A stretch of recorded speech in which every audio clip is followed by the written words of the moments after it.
大家好，我是小青。准备一个清洗干净的苹果，用擦丝器擦成细丝。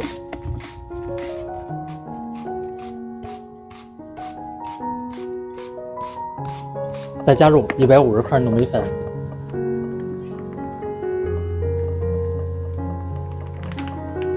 10克白糖，再倒入150克清水，下来搅拌一下。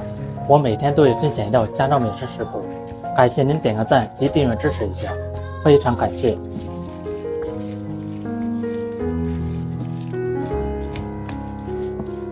准备几个红枣，先去除枣核，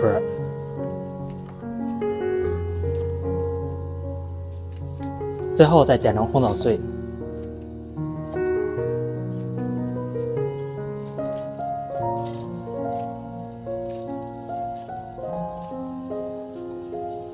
继续搅拌均匀。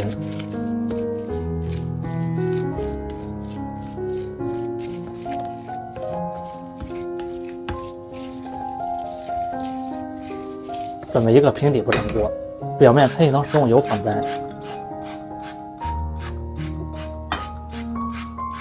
再把糯米糊倒入进去，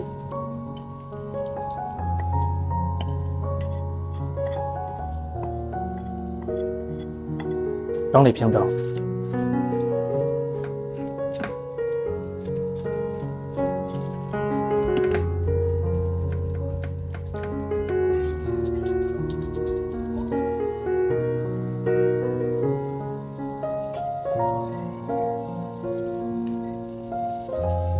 下面开火，全程用中小火慢慢煎。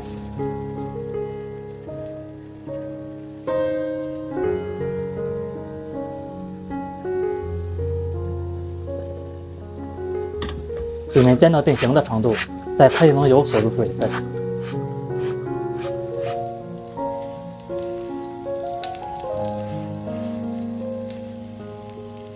再翻一个面继续煎。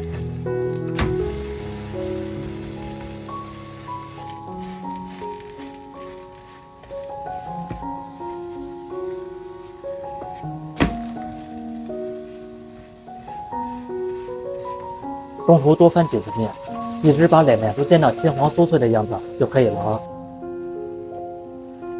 嘎嘎的，非常酥脆。再切成自己喜欢的小块。